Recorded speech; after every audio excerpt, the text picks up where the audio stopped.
Welcome to this podcast from Neurogastroenterology and Motility. It publishes original research and topical reviews on basic and clinical aspects of gastrointestinal sensation and motility, as well as brain-gut interactions. So welcome everyone to this month's podcast from Neurogastroenterology and Motility. My name is Adam Farmer and I'm a gastroenterologist at the Wingate Institute of Neurogastroenterology at Barts in London. And this month it's really my great pleasure to welcome my good friend and colleague Dr. Anthony Hobson. Anthony's a consultant clinical scientist at the Functional Gut Clinic in London. So Anthony, welcome to the podcast and congratulations to you and your co-authors, of which I'm one, on your paper entitled The Effects of Camicinal, a Novel Motilin Agonist on Gastro-Esophageal Function in Healthy Humans, a randomized placebo-controlled trial. So Anthony, if I could start off, could you tell me a little bit about foregut disorders of GI motility? Thanks, Adam, and really great that you've picked our paper for this feature. The problem with foregut disorders of GI motility is really trying to put together the changes in physiology that occur and trying to correlate that with patient symptoms. You know, sometimes the stomach empties too quickly, sometimes it's too slow, sometimes it's normal, and it's sensitivity that's the problem. So the real challenge for us has been to, first of all, try and characterize foregut disorders of GI motility and do that objectively with advanced physiology techniques. And then really to try and develop treatments that might work on that mechanism and see whether that provides a good mechanistic and symptomatic benefit for patients. And in particular, we were interested in the group of patients that had delayed gastric emptying caused by diabetes or the secondary effect of diabetes. And this can be the type 1 or type 2 diabetes. Not all patients with this condition actually have delayed gastric emptying. But in those patients that do, it's thought that produces problems with insulin control. It produces problems in how they absorb medicines. And it provides symptoms such as bloating, reflux, belching, and early satiety. So it's a condition with a pretty much unmet medical need and a known mechanism. So it seemed like a good place for us to focus some efforts in sort of developing new treatments. So I think one of the problems that many clinicians, particularly in the UK and US, have had recently is that many of the prokinetic drugs that we've used for many years in the treatment of these kind of patients have become restricted in their use. Certainly in the UK, we've had domperidone restricted recently regarding concerns around cardiovascular side effects. Where do you think erythromycin particularly sits in terms of treating these disorders of slow GI motility in the foregut? It's like a lot of these old drugs, they have side effects, and one of the side effects of erythromycin is stomach pain and nausea. And it's only when people looked into those mechanisms that they discovered that erythromycin had, as well as antimicrobial activity, it had effects on the smooth muscle of the gut. There's been some seminal work over the years that's really looked at this mechanism in great detail. So what's been shown is that erythromycin at low doses can actually stimulate enteric nerves through the motilin receptor and produce an enhancement of peristaltic and normal activity. But when erythromycin is used at higher doses, then it actually activates receptors on the muscle, and that's what can cause the discoordinated contractions and discomfort.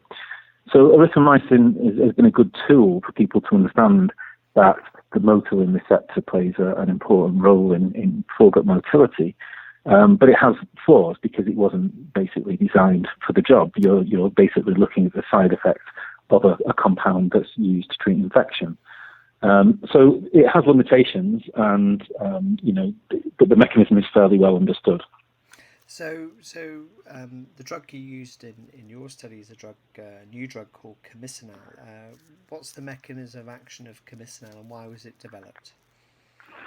It's quite an interesting story. The GI group was set up at GSK in the kind of mid 20s. Is that right? 20th century? So around about 2004. And basically what the group were trying to do was to look at medicines that actually had a known effect on the gut, and then to try and improve them. So erythromycin, as you know, has antimicrobial activity. It also has side effects. It also activates other receptor pathways. And importantly, it also desensitizes the motilin receptor, causing tachyphylaxis. So the effect of it will wear off, if you dose for a couple of weeks. So you had a target which did something to the gut. You had a patient population which could benefit from this. And therefore the challenge for the chemists and all of the boffins that basically are behind the scenes were to develop motilin agonists that didn't have any of these side effects, that didn't have effects on the receptor desensitization, and potentially could be safe alternatives to things like erythromycin and greatly benefit the population. So that was the idea behind it. And there's a huge challenge in drug development to move from an idea to identifying targets, identifying compounds, looking at safety data. It's an incredibly complex arena. And I think, it's a testament to the team at GSK that they don't have the know-how, the expertise to develop a compound and bring it through to a phase where it could actually be tested in healthy humans. So what was the hypothesis as you embarked on this study? So the problem with erythromycin is that if you look at the literature, which we did in great detail, there was a little bit of speculation as to where erythromycin exerted its effect. There were some studies that showed that you could change, for instance, LOS tone, lower esophageal sphincter tone, that it had some effect on peristalsis, that it might even have some effect in the duodenum, whereas the majority of the motilin receptors are found in the stomach. So the hypothesis really was that we have a compound which activates the motilin receptor, but we have gaps in our knowledge as to what stimulating the motilin receptor does to foregut motility. And in recent years, we've had a fantastic opportunity, really, with advances in technology to really improve the way we objectively assess gut motility. So things like high-resolution esophageal manometry allow you to look at peristalsis and sphincter tone in great detail over prolonged periods. You have things like intraluminal impedance and pH, which allow you to look at reflux events, but importantly also look at the effectiveness of peristalsis, so how well does the peristalsis clear different boli from the esophageal region. So you're not just looking at amplitudes and patterns, you're looking at the functional consequence of that pattern using impedance. And then in terms of motility, whereas you used to have to do scintigraphic studies or have very long catheters in place for long periods, the wireless motility capsule or smart pill has been developed, which meant that you could actually monitor whole gut motility, so gastric emptying, small bowel transit, colonic transit, over a prolonged period in healthy subjects as part of the study protocol. So really we saw it as a unique opportunity to bring together all these technological advances with a compound which we knew how it worked in a population of healthy subjects who should function normally, to really get a handle on what motilin does in the GI tract, at least in health. So what was the study population and what particular methods of those did you use in this study? So we tried to bring this in as early as possible into clinical development. So after the safety of the compound had been shown with the healthy subject first time in human studies, then we took a group of healthy male subjects, because obviously there needs to be things like reproduction toxicology studies done before you're using females. And so we chose a healthy subject population with no GI symptoms, so no evidence of reflux or other upper gut symptoms. We wanted to look at esophageal peristalsis. We wanted to look at LES tone. We wanted to look at how effective the esophagus was at clearing things pre and post drug. We wanted to see how the motilin agonist worked on gastric emptying, which was its main pharmacodynamic endpoint, but also to see if it had any effects on the small bowel and colonic and whole gut transit times as well. So it was a fairly ambitious study, which would not have been possible really without these new advances in technology. But actually, the healthy subjects tolerated this very well, and they would go home both with the smart pill and the 24-hour pH recorder in place. So they were in their own environment, continuing their own sort of daily events, and using the ambulatory technology. So what were the key results that emanated from the study? I think the exciting results for me, as a physiologist, was, does the mechanism of the drug actually tie in with what we know about the distribution of motilin receptors in the gut? And these are most richly found within the stomach and within the antrum.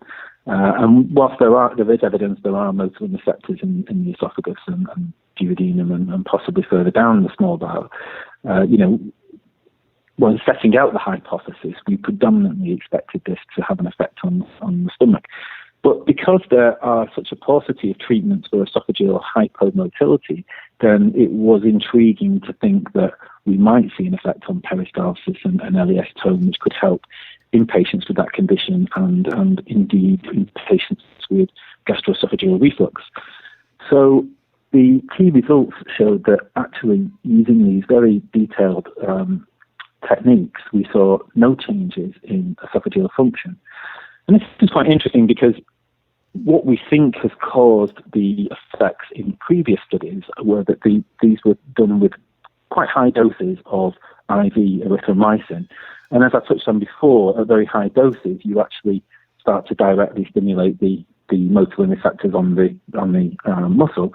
So this was possibly why people saw these kinds of effects in the past, whereas using a normal dose of the motilin agonist, then we didn't see any effect on the esophagus at all. Now, thankfully, what we did see was that the gastric residence time for smart pill was reduced when on drug compared to placebo. So that tells us something about how well the stomach empties, how quickly it gets back into its fasting state and produces migrating motor complexes, and how quickly the capsule is then expelled. The capsule itself is a large particle and will only empty once the meal, or 95% of the meal, has left the stomach. That's when it will go back into its kind of housekeeping rhythm and the capsule will move out. And it's one of the unique features of smart pilling that you can look at both fed and fasting activity. And then what we saw further down the GI tract was that although the whole gut transit time was slightly reduced, this was not really due to any differences in small bowel transit times or indeed colonic transit times, but it was mainly due to the reduction in gastric emptying. So what we found from a physiological point of view was that the drug exerted its effect where the highest density of motilin receptors are, and it kind of narrowed down the physiological benefit that might occur from such compounding development to a stomach response and actually reducing or speeding up gastric emptying.